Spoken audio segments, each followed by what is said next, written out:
Good morning, students. Today we are going to start constitutional design. This is the third chapter of your class, 9th class, and now we'll study part 1. Part 1 of this chapter. As you know that the constitution, development of constitution in South Africa is removed by CBSE, and three topics are left in this chapter now. The first topic is why do we need a constitution? Second, making of our constitution, Indian constitution, and third, guiding values of the Indian constitution. So three topics are there, and these three topics we will cover in two parts. So today this is the first part, and let's start with the topic why do we need a constitution. In the previous class you studied about constitution. What is a constitution? क्या होता है constitution और इसकी जरूरत हमें क्यों पड़ती है? Constitution is the set of rules and regulations by which a country is governed. ये simple definition है कि एक ऐसा document होता है, this is the group of rules and regulations जिनसे किसी भी country की government काम करती है, किसी भी country को govern किया जाता है या किसी भी country का rule चलता है. So that is constitution. I repeat the definition. Constitution is a set of rules and regulations by which a country is governed. That is called constitution. तो ये जो constitution होता है, ये इसका significant क्या है या हमें इसकी जरूरत क्यों होती है? क्यों हम एक constitution की जरूरत महसूस करते हैं? Why do we need a constitution? So these are the certain points through which we will know that why do we need a constitution, कि हमें संविधान की जरूरत क्यों होती है. Clear? The first point is accommodation of diversity with the aspirations of the people. आप इसमें ये बता सकते हैं कि accommodation of diversity के साथ साथ में एक it's very important thing, aspirations. It indicates the aspirations of different kinds of people belonging to different communities. So it indicates the aspirations means अलग अलग कम्युनिटी, चाहे वो अलग अलग रिलीजियस पीपल है या अलग लैंग्वेज बोलने वाले लोग हैं, अलग कल्चर वाले लोग हैं, सभी लोगों के लिए एक जैसे इंस्ट्रक्शंस होती हैं और उनकी एस्पिरेशंस उस कॉन्स्टिट्यूशन में दिखाई देती हैं. So that is the accommodation of diversity. Second one is it specifies how the government will be formed. सरकार कैसे बनेगी? What will be the process of the formation of the government? Only the constitution tells us. क्योंकि अगर हम monarchy की बात करें, military government की बात करें, फिर talk about dictatorship, so in those kinds of system of the governments there is no need of constitution. क्यों? क्योंकि वहां पे कोई फिक्स नहीं होता है कि गवर्नमेंट कैसे बनेगी. क्लियर? लेकिन डेमोक्रेटिक कंट्रीज में कॉन्स्टिट्यूशन की बहुत ज्यादा जरूरत होती है, and because it specifies how the government will be formed. और कॉन्स्टिट्यूशन में ही लिखा होता है कि सरकार कैसे बनेगी. For example in our constitution, right, in our constitution it is written in article 324 to 329 कि गवर्नमेंट जो है वो इलेक्शन से बनेगी और इलेक्शन करवाने का काम इलेक्शन कमीशन करेगा. और इलेक्शन का ये प्रोसेस है, ये पूरा आर्टिकल 324 से लेके 329 तक दे रखा है. So it means the constitution specifies the process how the government will be formed. इसके बाद आता है it limits the powers of the government. अब गवर्नमेंट बनने के बाद तो गवर्नमेंट के पास पावर आ गई है, लेकिन ये कॉन्स्टिट्यूशन ही है जो गवर्नमेंट की पावर्स को चेक करता है. It prevents the excessness of the powers, कि पावर्स को एक तरह से लिमिटेड करता है. क्यों करता है? क्योंकि कॉन्स्टिट्यूशन में लिखा होता है कि how the government will work. Functioning of the government is written in the constitution. संविधान में लिखा होता है सरकार कैसे काम करेगी. अगर उस रूल के अकॉर्डिंग काम नहीं करती है तो वो अनकॉन्स्टिट्यूशनल हो जाएगा, and the government will be considered not according to the constitution, and constitution machinery will be failed और जुडिशियरी में मैटर चला जाएगा. इट मींस गवर्नमेंट जो है वो पूरी तरह से संविधान के अकॉर्डिंग काम करेगी, कॉन्स्टिट्यूशन के अकॉर्डिंग काम करेगी. Next one is it tells the rights of the citizens. हमारे कॉन्स्टिट्यूशन में भी ऐसा ही है. If we read our constitution, we go through the constitution, then we will come to know about the rights that we have the 6 fundamental rights and other legal rights. तो ये संविधान ही है जो आपको बताता है कि सिटीजन्स के राइट्स कौन कौन से हैं, right. For example in part 3 of our constitution the 6 fundamental rights have been described, right, from Article 12 to 35. So in this way the citizens come to know about the rights only through the constitution. इसके बाद आता है it helps in creating a good society. एक अच्छी society बनाने के लिए, harmonious society बनाने के लिए कॉन्स्टिट्यूशन इज वेरी नेसेसरी. ऐसा क्यों होता है? फॉर एग्जाम्पल, अगर 4 लोगों के बीच में पार्टनरशिप होकर बिजनेस स्टार्ट कर लिया उन्होंने, and they did not fix the rules and regulations कि कौन कब कितना पैसा लगाएगा, किसको कितना मिलेगा, राइट? तो उसके बाद क्या होगा, वहां पे उनकी जो पार्टनरशिप है वो लंबी नहीं चल पाएगी. Their business may be failed, understand? और कुछ उन मेंबर्स में से 1-2 मेंबर ऐसे हो सकते हैं जो ईमानदारी से काम करते हैं, हो सकता है दूसरे लोग ईमानदारी से काम ना करें. तो रूल्स अगर बना दिए जाएं, if the contracts are signed, तो डॉक्यूमेंटेशन अगर तैयार हो जाए तो they will work according to the documentation. तो इसलिए वहां पे एक हार्मोनियस मतलब बिजनेस उनका स्टार्ट हो सकता है. Their relations will be continuously good because of the rules and regulations. तो एक बार अगर रूल्स हम सेट कर लेते हैं, if you work according to the rules, that creates the good faith and this will create a good society. So these were the need and necessity of the constitution. So why do we need a constitution? We have covered this topic. I hope that you are understanding these points, और आप इनको अच्छे से दोबारा से समझने की कोशिश करें. वीडियो को दोबारा से भी देख सकते हैं और वीडियो को पूरा देखें. Do not skip any part of the video, even a single second of the video, अगर आपको अच्छे से समझना है तो. इसके बाद हम आगे चलते हैं नेक्स्ट टॉपिक की तरफ. Now we'll discuss about next topic, making of the Indian Constitution. How our Constitution was made or prepared, and who made our Constitution. Sometimes this question is asked to the students and to anybody that who made our Constitution. So many people give the answer, Dr. B.R. Ambedkar. Alone Dr. B.R. Ambedkar did not make our Constitution. Our Constitution was made by a Constituent Assembly. Right? Constituent Assembly. This is Constituent Assembly written here. We'll discuss about the Constituent Assembly later, but first we'll discuss about the path to Constitution.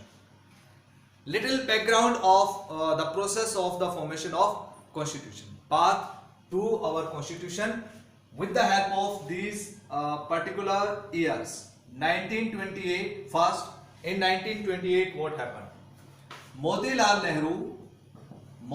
Nehru, father of Jawaharlal Nehru, and 8 other leaders of Congress drafted a constitution for India. Right? It was it was avoided by and rejected by the British government, but they drafted first time in 1928. This was the motivation for all the leaders of Congress as well as for all the leaders of India, right? That we would have the constitution like this. In 1931 in Karachi session, Karachi Congress session, INC, Indian National Congress, dwelt on how our constitution will be look like, कि हमारा संविधान कैसा होगा. इसके ऊपर उन्होंने discuss किया Karachi session में 1931 में. ये काफी फेमस सेशन था Karachi session. After that in 1935 first time Indian national Congress demanded for a constitution for India in front of the British government. तो ये आपको याद होना चाहिए सबसे पहले. इसके बाद आता है, ये तीनों चीजें समझ में आ गई. 1928 में मोतीलाल नेहरू ने और 8 अदर लीडर्स ने मिलकर एक कॉन्स्टिट्यूशन को ड्राफ्ट किया. इसके बाद 1931 में कांग्रेस ने ये कराची सेशन में डिस्कस किया कि हमारा संविधान कैसा होगा. इसके बाद 1935 में आईएनसी ने जो है कॉन्स्टिट्यूशन की डिमांड को पास किया, इस प्रपोजल को पास किया, and first time they demanded for the constitution. After that in 1946 what happened in 1946? Cabinet mission, it means cabinet mission came in India, right? Cabinet mission क्या था? इसमें 3 members थे. There were 3 members in cabinet mission, and this is known as cabinet mission because these 3 members were the members of British cabinet, क्योंकि आपको पता है parliament में एक कैबिनेट होती है, गवर्नमेंट होती है, गवर्नमेंट में काउंसिल ऑफ मिनिस्टर्स होते हैं जिसमें कैबिनेट होती है। तो कैबिनेट क्या होता है, एक स्पेशल मिनिस्टर्स होते हैं जिनके पास पावर्स होती है उनके डिपार्टमेंट्स की। तो वो जो कैबिनेट होती है उसमें से 3 मेंबर ब्रिटिश गवर्नमेंट ने वहां से इंडिया में भेजे डिस्कस करने के लिए।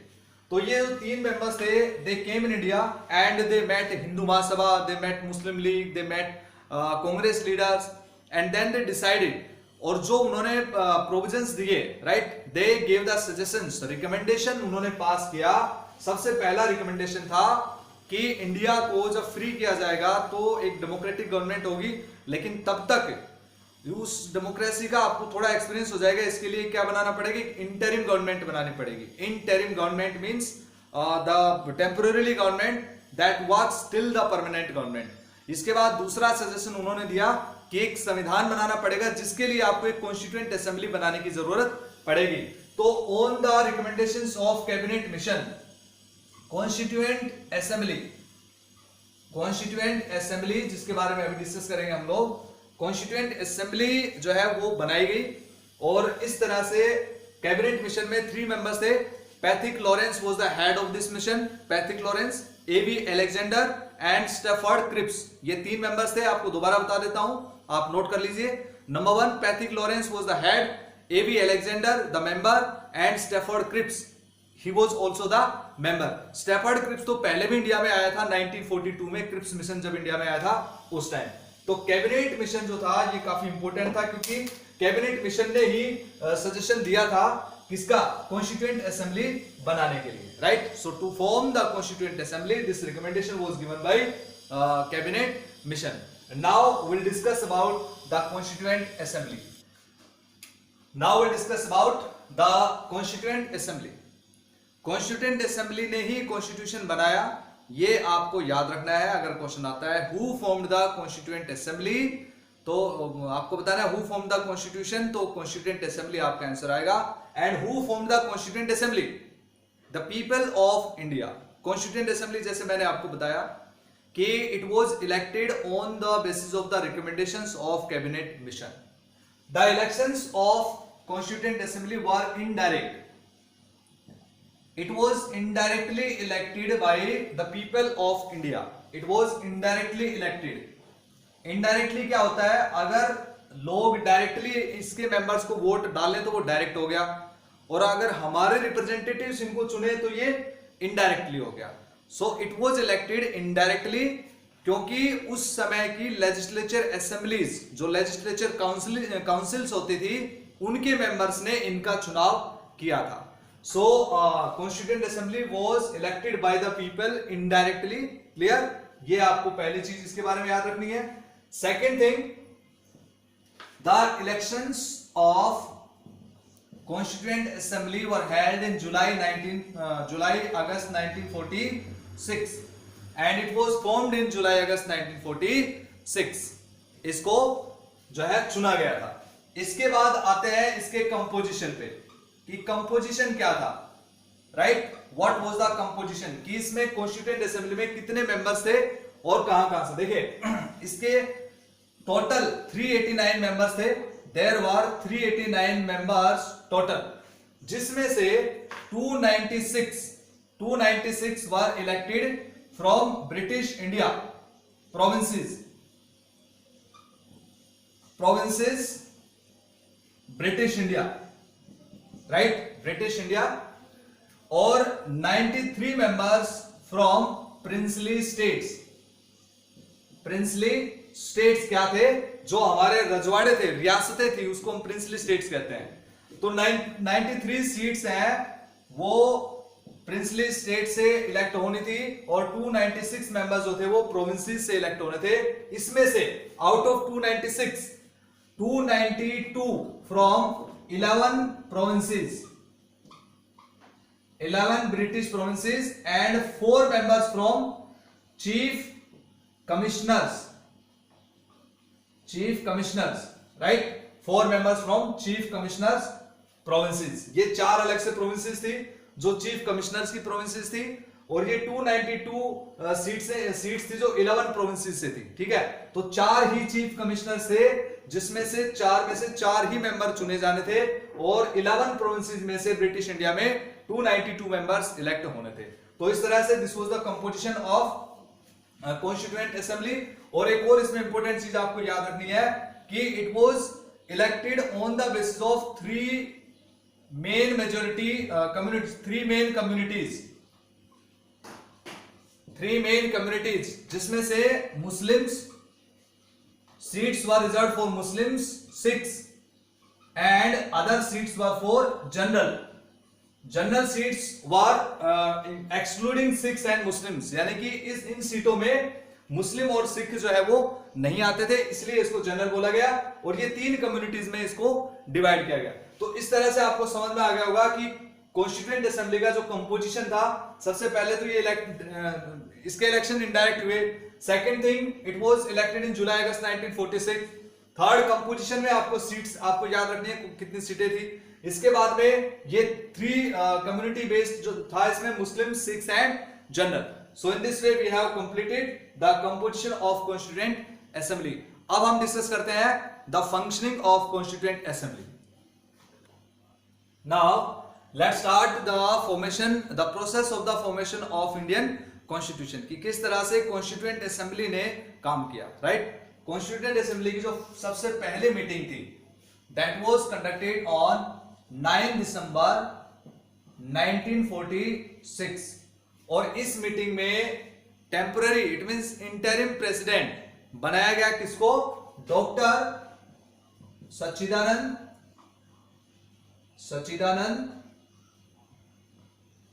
Sinha.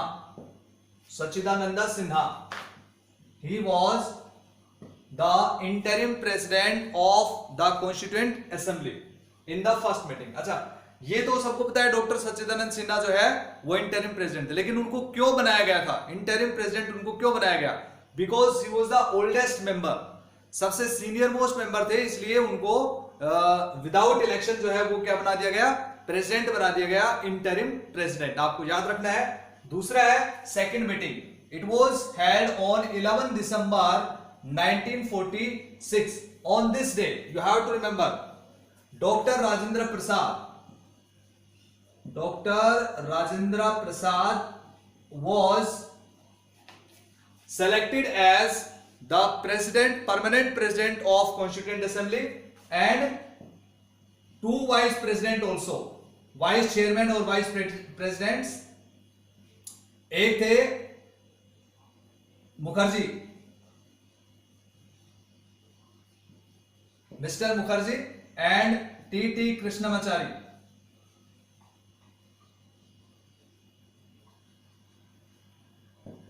Krishnamachari, these 2 were vice presidents। तो आपको ये फैक्ट्स आपको याद हो गए।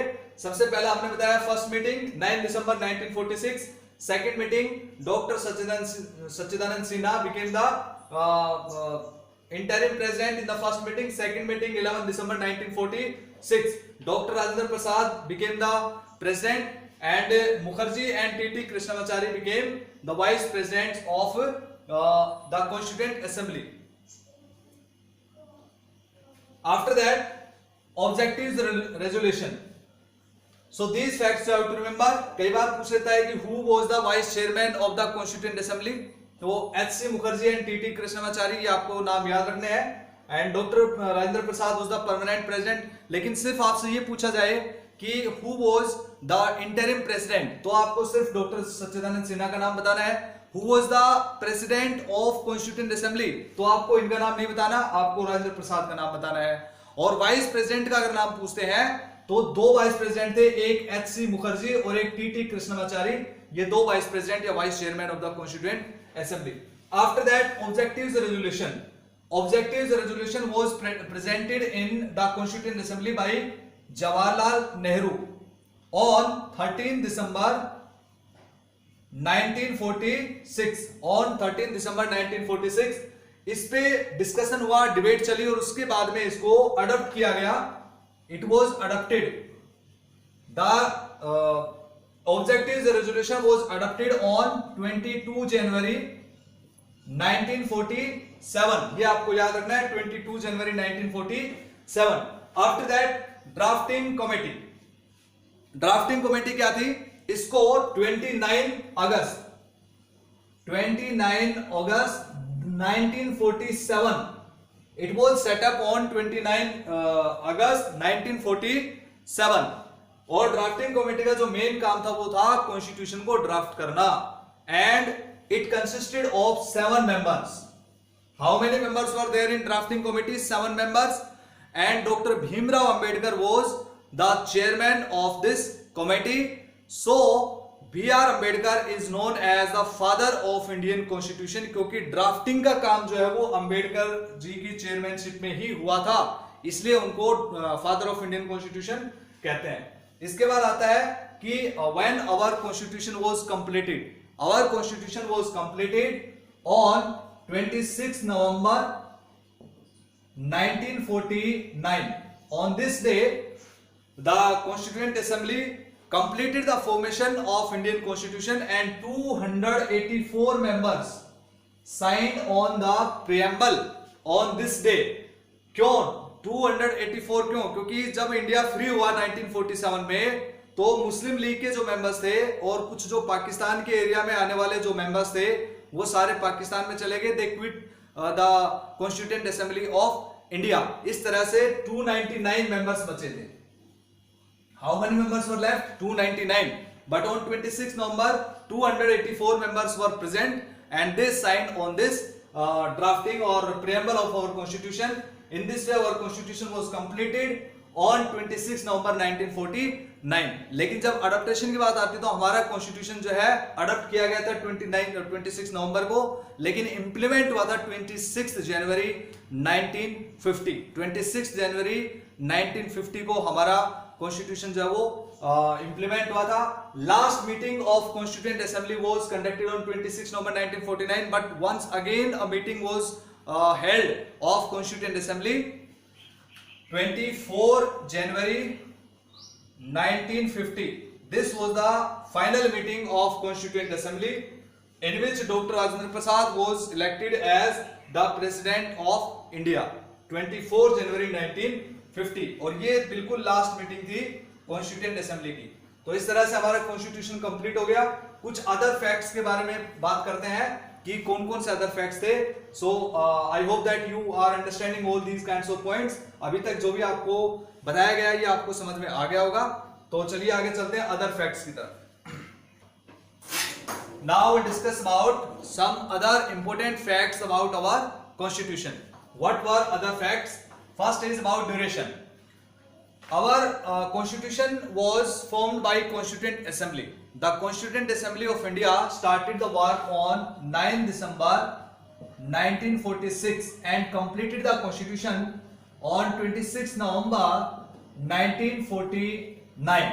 So in this way, total duration was 2 years, 11 months and 18 days. This was total duration taken by the Constituent Assembly to form the Constitution of India. Total sessions, there were 11 total sessions conducted and held by the Constituent Assembly to form the Constitution. Total working days 114 working days, and total expenditure at that time 64 lakh rupees was spent on the formation of the Constitution. Total committees were there 8 major committees, major and 13 other minor committees were there. Total committees 21. In this way you have to remember the facts 21. Symbol. What was the symbol of the Constituent Assembly? Elephant. Elephant was the symbol of Constituent Assembly. So in this way, dear students, our constitution was formed by the Constituent Assembly. Constituent Assembly के आपको सारे points आपको याद रखने हैं, और ये जितने भी पॉइंट्स मैंने इस वीडियो में बताए हैं वो भी आपको अच्छे से याद रखने हैं कि Constituent Assembly जो है वो कब बनी थी। 1946 में उसका इलेक्शन हुआ, जुलाई अगस्त में। रिकमेंडेशन किसका था? कैबिनेट मिशन का था। कैबिनेट मिशन में 3 मेंबर्स थे, Pethick Lawrence was the head, A V Alexander, Stafford Cripps. उसके बाद में constituent assembly 389 members were elected indirectly by the people of India, क्योंकि उस समय जो लेजिस्लेचर काउंसिल्स थी उनके मेंबर्स ने उनको इलेक्ट किया था। मुस्लिम, सिख और जनरल, ये 3 कम्युनिटीज उस टाइम थी। कांग्रेस ने 208 यानी कि 208 सीटें जीती थी। मुस्लिम लीग ने 73 seats were secured by Muslim league and 296 seats from the British India. 11 provinces से 292 सीट्स, 4 सीटें चीफ कमिश्नर से थी। इसके बाद में जो 93 सीट्स हैं वो प्रिंसली स्टेट्स में जो हमारी रियासतें थी वहां से इलेक्ट हुए थे। उसके बाद में ये मैंने आपको पूरे फैक्ट्स आपको बता दिए हैं। B R Ambedkar is known as the father of Indian constitution because he was the chairman of drafting committee of constituent assembly. So these were the topics covered in this video. In the next video, we will discuss about guiding values of Indian Constitution. तब तक के लिए आप इसको revise करें। Thank you. Have a nice day.